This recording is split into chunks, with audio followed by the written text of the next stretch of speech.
Okay mga kababayan, Chris Ulo po at welcome back po ulit dito sa ating YouTube channel. Okay mga kababayan, pag-usapan ho natin itong si Harry Roque na kung saan hanggang ngayon ho nandiyan pa ho sa dahig Netherlands dyan ho sa ICC Court. Kasi nga mga kababayan, marami ho ang nagulat na siya nung bigla hong lumutang etong si Harry Roque diyan sa ICC Court, no? Pero sa labas lang, hindi sa loob. Nalumutang ho diyan sa dahig Netherlands at ang nakakagulat pa doon, kasama ho ng Vice President ng Pilipinas, si VP Inday Sara Duterte, at yung ating number 1 senator na pinakamatalino sa kasaysayan ng mundo, si Senador Robin Padilla. Nasyak ho ang lahat kasi syempre alam nyo naman may mga nakabinbinhong kaso ito alam ko sa Department of Justice isa na ho yung alam ko may nagsampa ng kaso dyan, yung hindi ako nagkakamali yung tinatawag na human trafficking. Ewan ko pa yung iba.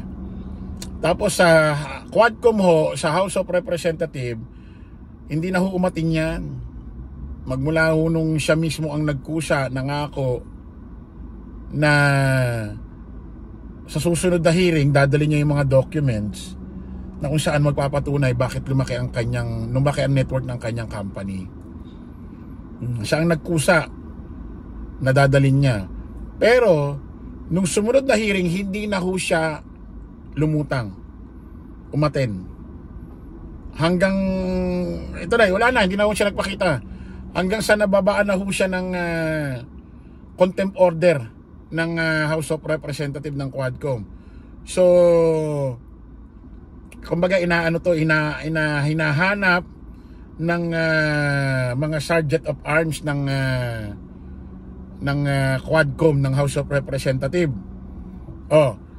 Nakakapagtaka, siyempre mga mambabatas yun, Quadcom, House of Representatives, mambabatas din ito si Senador Robin Padilla, tas kasama niya, para bang ang dating kinukonsinte. Ito ni Senador Robin Padilla, pati ho ito ni Vice President Inday Sara Duterte. Okay mga kababayan, nag-apply din ho ito para maging legal counsel or abogado ho ni Digong dyan sa hinaharap na kaso ni Digong na crimes against humanity dyan sa Netherlands, dahig dyan sa ICC Court. Kaso na-deny siya. Hindi ko siya pinayagan ng ICC Court na maging legal team ni Digong or maging abogado ni Digong. Pati yung unang appearance ni Digong na si Attorney Salvador Medialdea na naging abogado do sa unang appearance ni Digong noong nakarang araw. Ngayon dininay na rin ho siya, hindi na rin ho pinayagan. Hindi na rin ho siya pinayagan mga kababayan. Dalawa na ho silang tinabla ng ICC Court. Ngayon, wala na hong dahilan, rason para ito si Attorney Harry Roque tumagal ho dyan sa ICC Court at dyan sa dahig Netherlands. Wala nang rason. Ewan natin kung anong plano nito. Ngayon may balita ho mga kababayan na kung saan pwedeng arestuhin ito ng Interpol, itong si Attorney Harry Roque diyan sa Netherlands dahig. At nag-a-apply ho ito ng asylum diyan sa gobyerno ho ng Netherlands dahil sa kanyang pananaw pinupolitika siya sa Pilipinas. Sinisiraan siya. Wow, putik. Naku, sana ang gobyerno ng Netherlands wag i-granted itong wish or request ho ni Harry Roque na makakuha siya ng asylum diyan sa bansang Netherlands. Kasi naku po, Sis Maria Josep, kung alam nyo lang buong istorya, pakinggan nyo to mga kababayan. Ng BI ay lagay sa watch list ng Interpol si dating Duterte spokesperson Harry Roque kung may korte ng maglalabas ng arrest warrant laban sa kanya. Marami ang nagtataka kung paano nakapunta ng dahig si Roque, gayong may umiiral siyang arrest warrant mula sa Kamara kaugnay ng investigasyon sa Pogo. Ayon sa Bureau of Immigration, hindi sapat ang detention order ng Kamara para mailagay si Roque sa radar. ng Interpol. Kailangan naman ang warrant mula sa korte tulad ng ginamit sa pag-aresto kay dating Pangulong Rodrigo Duterte. Dagdag pa ng BI, posibleng ginamit ni Roque ang backdoor exit sa Tawi-Tawi para makaalis ng bansa. Kapareho ng rutang dinaanan ni dating Bamban Tarlac Mayor Alice Go. Samantala, hinamon ni Justice Secretary Crispin Remulla si Roque na umuwi. Ayan mga kababayan, marami hong naniniwala, marami nagtataka, nag-iisip. Paano kaya nakalabas ito ng bansa? Actually, mag-iimbestigahan yata yung Bureau of Immigration. Mahina kasi ang natin dito, Bureau of Immigration. Ewan ko ba. Pero pag lilipad ka naman ng ibang bansa, maraming mga ginagawang proseso. Ganito, ganyan. Pero pag mga ganitong kilalang tao, hindi nila ma-monitor. Ano ba yan? Marami nagtataka at marami naniniwala na yung dinaanan ni Alice Go para makalabas ng bansa, yun din ho ang rutang dinaanan ni Roque para makalis ho ng Pilipinas. Ano ginagawa rin ng mga Coast Guard natin? Ano ba yan? Eto mga kababayan, may hamon ho si Department of Justice Secretary Boying Remulla, na kung saan pati si Sec Boying nabubisit na sa'yo Harry Roque. Asa na ba yun? Teka lang ho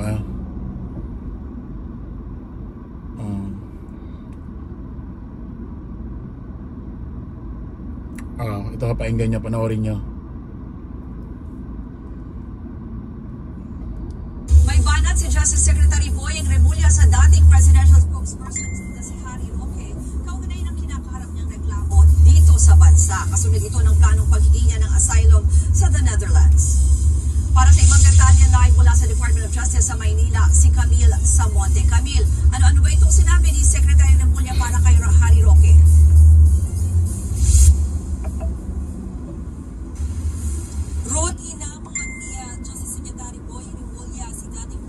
Spokesperson Attorney Harry Roque na harapin ang mga reklamo na sinampa sa kanya rito sa Pilipinas.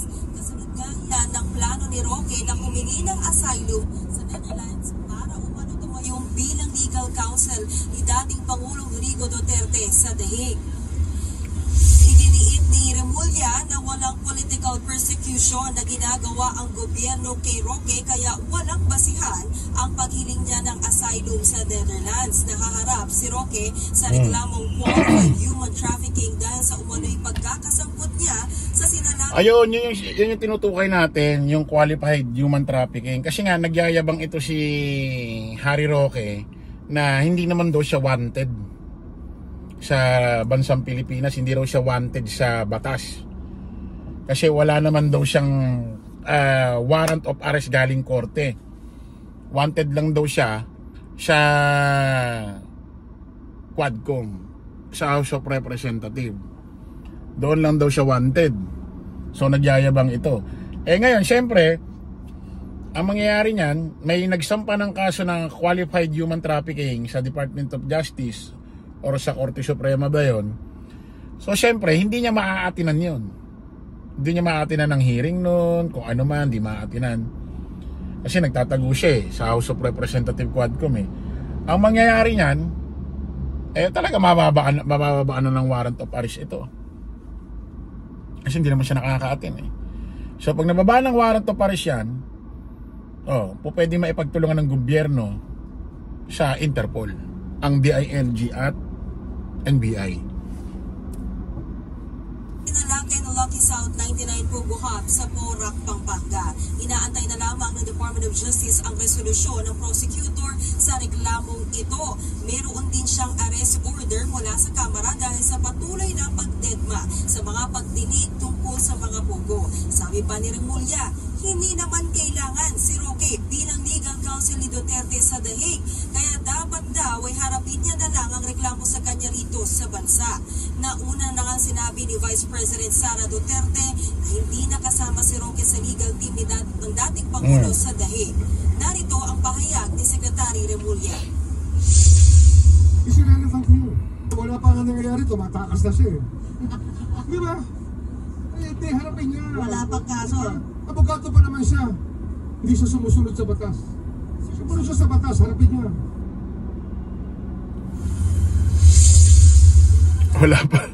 Wala pa raw nangyayari. Wala pa ang warto pa rin. Nagtatago na. Hindi, na-advance na raw. Hindi, Sikboy, na-advance na raw. Ay, mas magandang nauna. Mas magandang maaga. Mas masipag. Ano ba yun? Ruth, iimbestigahan naman ng Bureau of Immigration kung gumamit ng peking pasaporte at mga dokumento si Roque para magpalipat-lipat ng bansa. Sabi naman ng DOJ, wala na diplomatic passport si Roque dahil hindi na siya opisyal ng gobyerno. Kaya umaasa sila na makikipag-ugnayan ang mga ibang bansa para nga makumpirma kung ano ang mga dokumentong ginamit ni Roque. Ruth? Speaking of passport, Camille, kasi yung ibang kongresista sinabi na rin na ipakansela ng tuluyan yung passport ni Roque. Pwede ba daw yung gawin? Ruth, sabi ng DOJ sa ngayon, hindi pa nila pwedeng ikansela yung pagbiyahe nga ni Roque dahil wala pa namang aktual na kasong na isasampa sa kanya. At wala rin naman siyang hold departure order at tanging lookout bulletin order lamang. Pero sabi ng DOJ, oras naman na masampahan na ng aktual na kaso si Roque ay pwede na rin yan ikonsidera. Ruth? Yan po ang express report ni Camille Samonte. Mga kapatid, Ayan mga kababayan, maliwanag. Dapat nga i-advance na ang pag-arrest. Ganun din pupuntahan yan. Dapat nga i-advance na yung pag-aresto. Pwede ba yun? I-advance na yung pag-aresto kahit wala pa. Okay mga kababayan, kita-kita ulit tayo sa panibagong live, panibagong vlog. Paalam po samantalangin yung lingkod, Dos Crisulo. Lagi natin tatandaan doon, follow the majority, follow the right way. Maraming salamat, kita-kita tayo ulit. Bye bye.